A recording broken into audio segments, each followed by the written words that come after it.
you all for joining us. I want to start somewhere with something that Mayor mentioned, and when she was talking specifically about their efforts to create a more environmentally conscious zero refuse policy and the innovations they were doing there. But she kind of raised the question of cost, right? And now California has been, as we'll talk about more in a moment, at the forefront, going back to the 1970s, of really almost all of the innovations around energy efficiency, promoting renewables, and controlling greenhouse emissions. But you get the same question of cost. I think we have a slide from the, let's see, hopefully you guys can see it as well, from the next 10, the Green Energy Index they put out every year. And basically it shows that the kilowatt per kilowatt hour cost of electricity in California is quite high compared to other states, but the total monthly bill is actually relatively low, the amount that people spend. And I want to start by asking this question. When we look at all of the reforms that California has pursued, what have they meant for affordability, particularly for lower and middle income families? So there's several lenses you can look at cost from, especially when you're considering lower income communities. So one lens would be how much are lower income communities paying for their utility bills. And we did a study last year in partnership with several other organizations finding that in California and across the country, lower income communities are paying double the amount or proportionally on their utility bills than average customers are paying. So that's one lens. Another lens would be if you look at saving energy from, say, weatherization, and you're looking at reducing energy at the least cost across the state. And what are the least cost opportunities? Well, we looked at, because NRDC is working on an initiative that's focused on multifamily housing and low-income multifamily housing, we looked at just that sector in particular. And do they have cost-effective savings if you just look at the lens of savings across the state? And we found 30% of the savings in those buildings would be cost-effective, in that the benefits would exceed the cost of investment by reducing bills and creating those savings for the state. Alana, obviously you have to grapple with these issues as you look at all of the reforms the state has pursued over many years. In fact, if we can go to the next slide. The next slide is also from Next 10. And it's really an extraordinary kind of timeline. And not so much to look at any individual point on it, but just the density of initiatives in California relating to renewables and efficiency and electric vehicles and greenhouse emissions. And as you'll see, as it kind of slides by, it is just extraordinary how much California has done over the last 15 years. But as these things kind of come through one after the other, what do they mean for affordability of energy in the state, and the impact on the budgets of lower income consumers? Well, I think one important thing that may have not necessarily been a crucial part of all the efforts that we have is that what it means now is more engagement on a more practical level. We're now starting from, getting away from being in a room full of policy wonks or program deliverers and really engaging the communities that these programs benefit low-income customers. So, for instance, in the SB 350 Barrier Study Initiative, the Energy Commission went throughout the state. We had community meetings where we had to have childcare, we had to have dinner, and we really had to engage customers to find out what does affordability mean for you and what are the best ways we can create policy and planning and programs to bring that to you. Carson, California Energy Agenda broadly defined all of that just scroll by, of which there is a lot. There is. What has been the impact been on consumers in the state, in your view? Well, California's always had higher electricity costs, higher gas prices. I mean, that's something that's kind of baked into the equation. The important thing I think to look at is kind of the growth of those prices, particularly at certain inflection points throughout California's history. More recently, what you've seen, especially since the AB 32 era has kind of come into the states, and then since then, we've actually seen a rather acceleration of the increases in utility prices and in gas prices relative to the rest of the United States. And in fact, you've actually seen kind of a flipping of kind of what's been happening, where previously the rest of the continental U.S. was actually seeing a greater increase in their annual average prices for electricity and energy. Now we're seeing California definitely kind of picking up the steam here. So the question really isn't is there a cost? But is that cost actually leading to some sort of positive end state? And when you look at emissions, California is doing well, but we're doing just the same as the rest of the 49 states. So is there, what's happening at the balance when it comes to policy? I feel like our policy has become a little bit too complicated. We're getting conflicting signals on the incentives for consumers, for businesses, for industries, and that's really starting to create this kind of dissension within the emissions process. Where the analysis gets complicated, maybe we can go back to that first slide. Jennifer, can we go back to the very first slide that we had on the electricity prices, perhaps, whether we can or not. But where this gets complicated, Maria, I just want to ask you. I mean, as Carson's saying, I mean, electricity prices are high in California, but electricity spending is actually quite lower. 20% lower than the national average for residential, 47% lower than the national average monthly for industrial users. Obviously, part of that is this terrific climate where you don't turn on the air conditioning in the summer, and I don't know if I have a heater in my house for the winter. But there's also policy in that, in terms of trying to control energy usage. What has been the role of efficiency in holding down prices holding down costs in California? Right. Well, energy efficiency has played a huge role. We have, I think, on the order of $1 billion a year program that the investor-owned utilities run for all customers, all of their customers.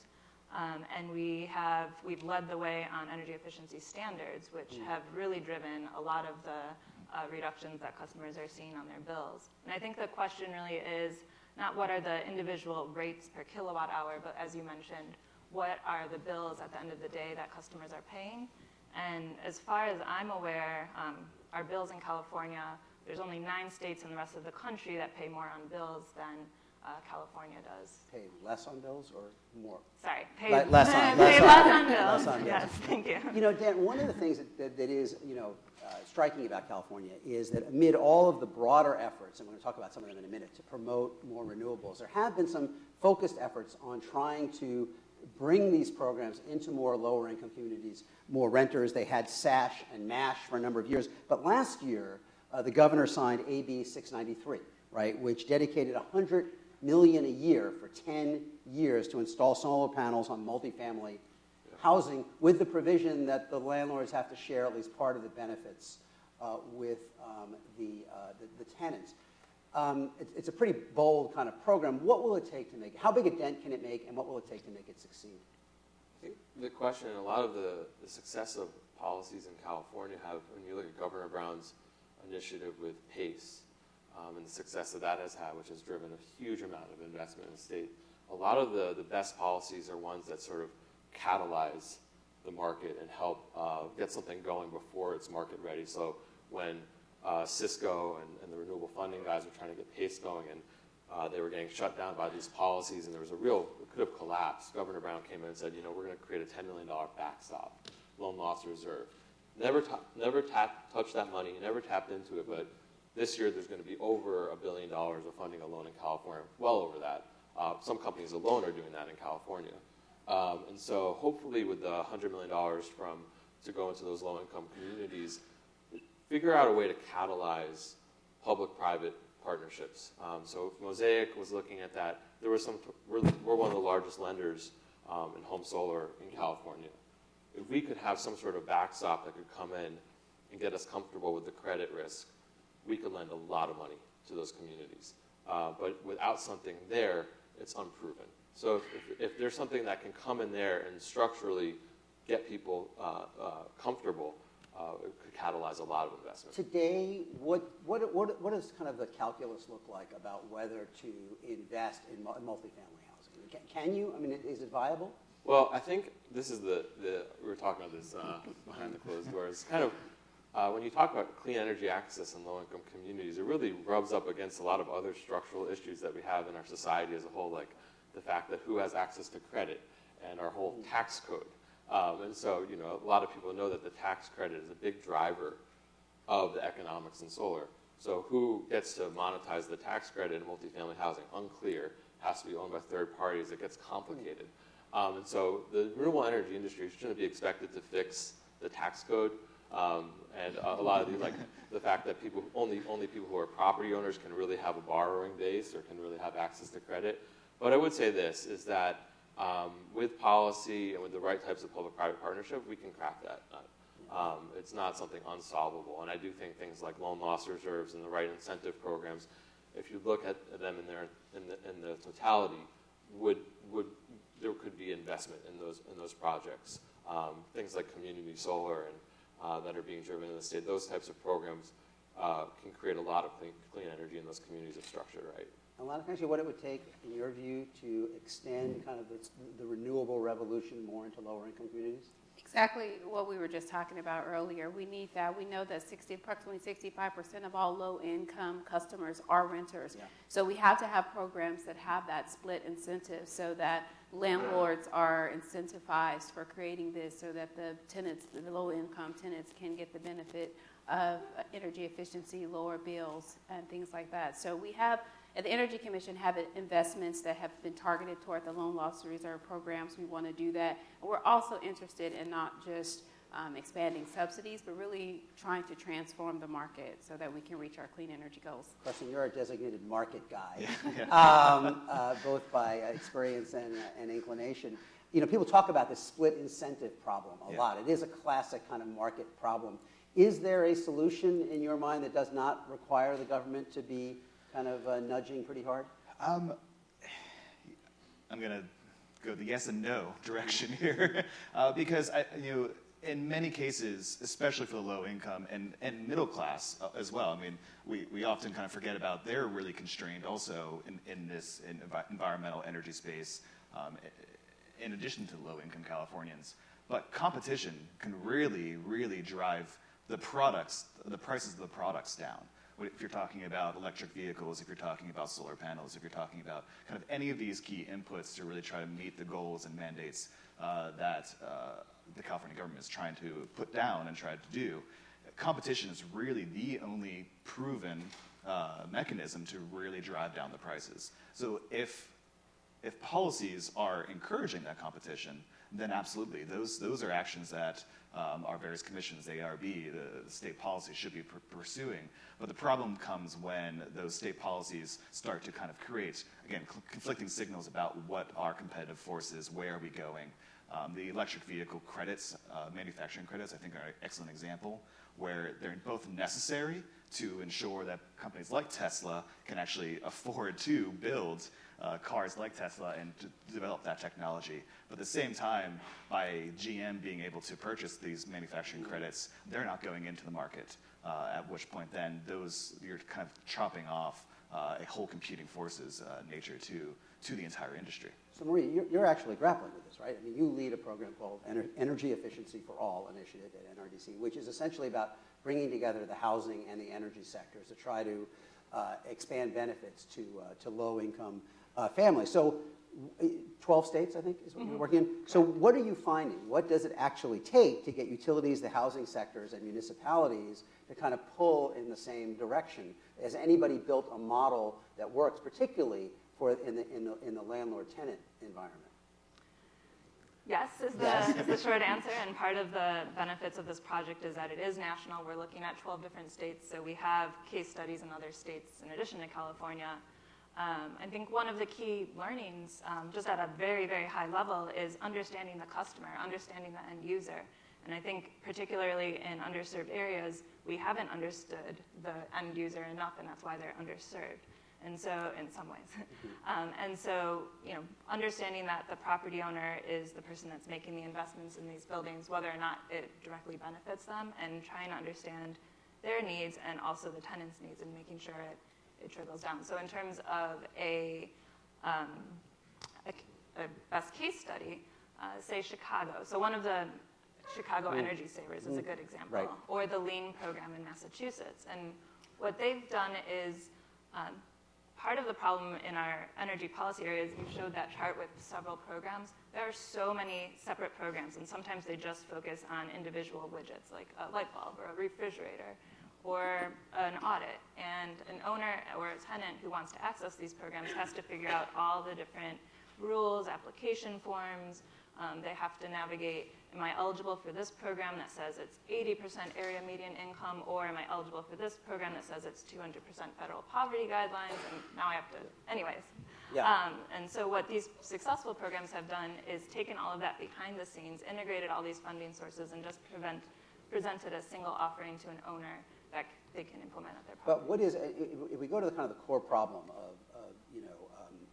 of owners and tenants, that the owner is simply passing through the utility cost today, what incentive can be created for an owner to say, it is in my interest to, in fact, upgrade and weatherize and modernize my building? What gets over that hump? Well, one key thing is, especially in subsidized affordable housing, they don't have a lot of operating reserves just to make basic investments in the building. And so it is in the interest, especially when you're factoring in common areas, to upgrade those buildings, receive some of the benefits through lower utility bills over time, and then reinvest in the building, which ultimately improves the health and comfort of the entire building for the tenants who are in it. Let me ask Dan and Carson, we talked a lot specifically here about the impact on low-income communities. I want to, because we only have a few minutes, I want to make sure to talk about kind of the broader implications of these very ambitious goals that California has now set on carbon reduction and on renewables.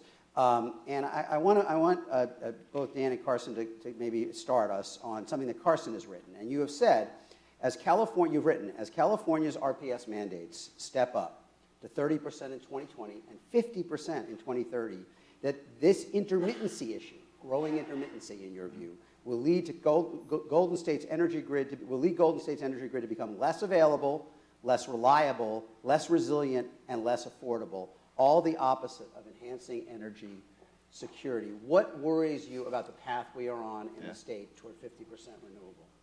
Well, I think the biggest problem with California's RPS system is it's not all-inclusive. It's not taking into account every single low-carbon, zero-carbon option out there.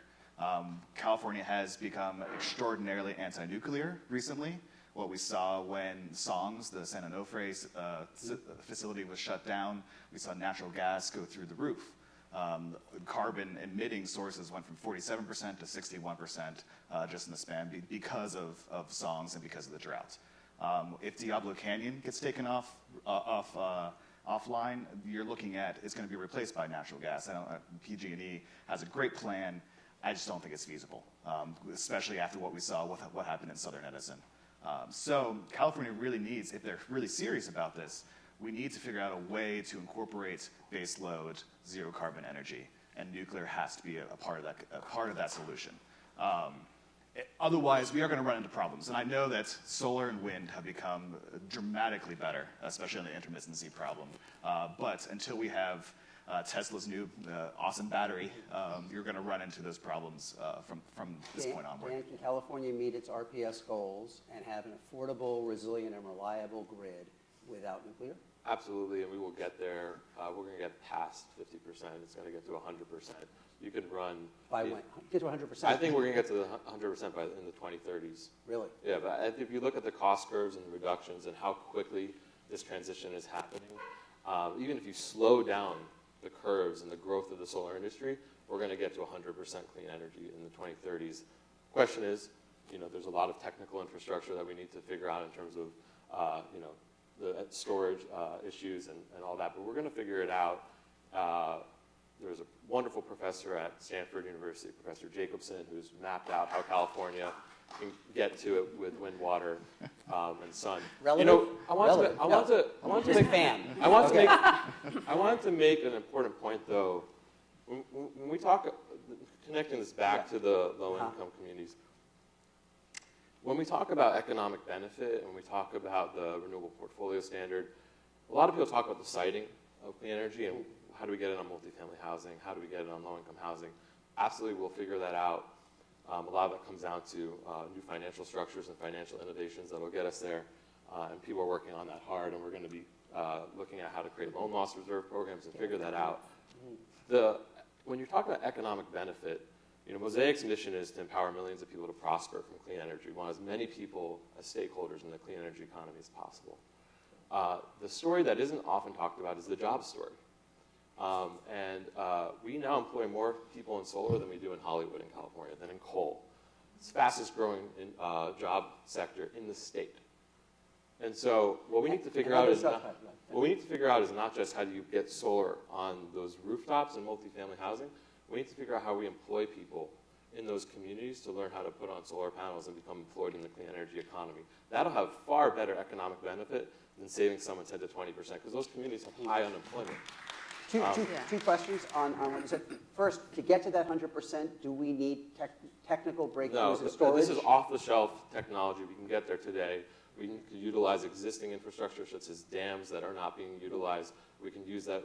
If you look at wind and solar and how things can work together, off-the-shelf technologies, no breakthroughs. We can get there today, and it will create an enormous enormous amount of jobs in the state, and people will save money. The cost of energy will go down. And those solar jobs, to what extent are they kind of installation jobs? To what extent are they manufacturing? And these are the jobs that we've been exporting to Mexico and China. These are manufacturing jobs. These are installation jobs. The average solar worker gets paid $23 an hour.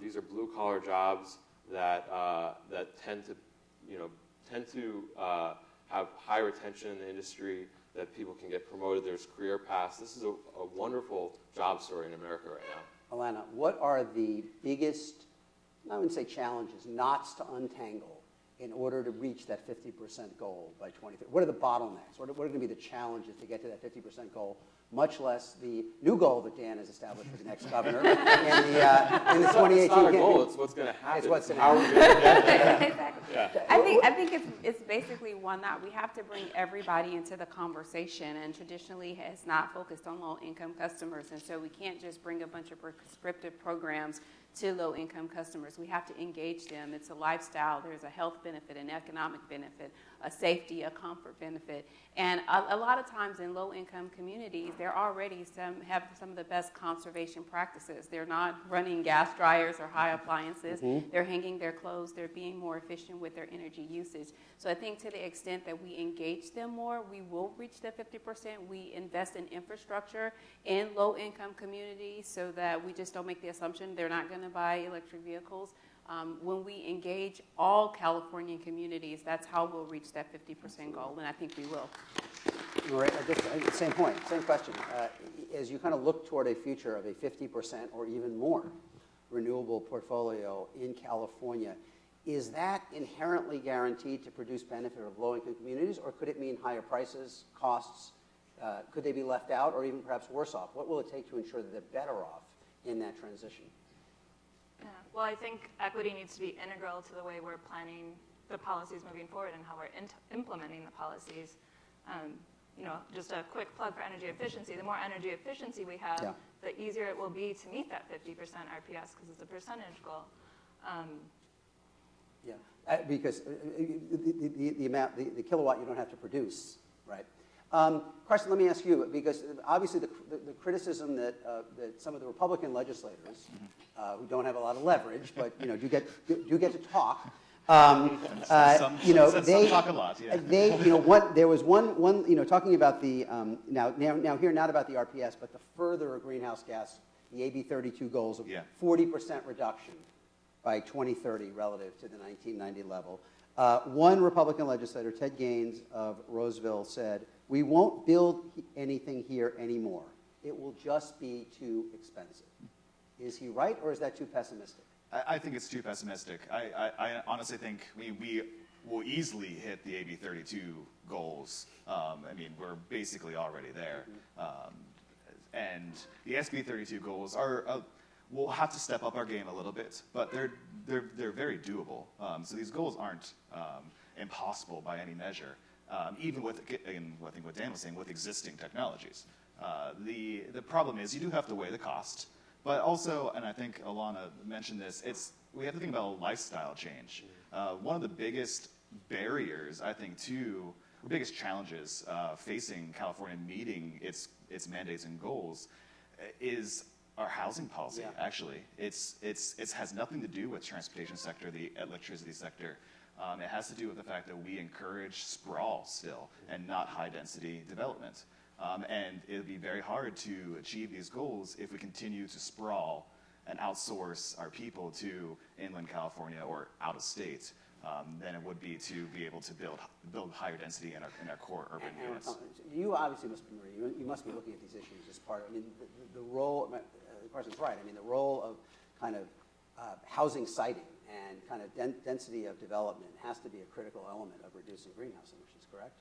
Correct. Yeah, but the question the mayor was grappling when we talked about with the mayor before, I don't know if you were in here, was as you encourage more dense development, do you encourage displacement? I mean, as you build more as you have development centers along transit lines in particular, does more density mean less diversity? Does it mean more displacement? Have any of the cities that you're working with kind of grappled with this very complex kind of Rubik's Cube? Sure. We're actually doing a deep dive in Los Angeles and looking at all the multifamily programs there, mostly in terms of energy savings, but also in terms of the obvious housing crises that are there, as well as San Francisco and elsewhere in California. I think 2 points, that energy policy can actually play a critical or key role in helping solve those problems. So on the one hand, if you think about rent-regulated properties, when you're upgrading those buildings, they create more cash flow between lower bills, and you can reinvest those savings into the property and maintain their affordability for longer. If you look at unsubsidized, just naturally affordable, what we call it, of buildings, multifamily buildings, where the renters are making below a certain income threshold, but the rents are not controlled. Interestingly, and we've put forward recommendations for California to do this, but in Massachusetts and New York, their weatherization programs, when they're investing in multifamily low-income properties, if the investment is high in terms of what they're investing in the building, the owner in return has to sign an agreement that agrees not to raise rents for a period of years. So through energy efficiency, they're also contributing to keeping rents lower. Let me bring in the audience if we have any questions from folks. We have one in the back here, and then we have a couple over there. Good morning. I'm Taria. Thank you for being here. I'm working with the San Francisco Planning Department, but I'm also a Millsy.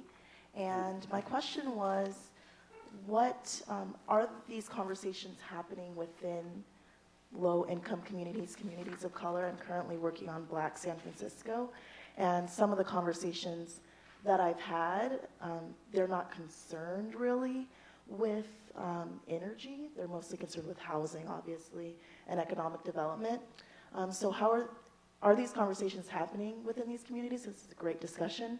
And how are you, creating access for those type of discussions? I can answer that. So I just recently finished, I would say, a statewide tour where I was having those conversations in our low-income communities and disadvantaged communities, and surprisingly, a lot of people are talking about it. They may not look and spend a lot of time, in a public forum, but they're looking at their energy bill and they're wondering how they can save money. The discussion is happening, is there an opportunity to get rebates for appliances and things like that. So the key is to basically open it up and find out the needs.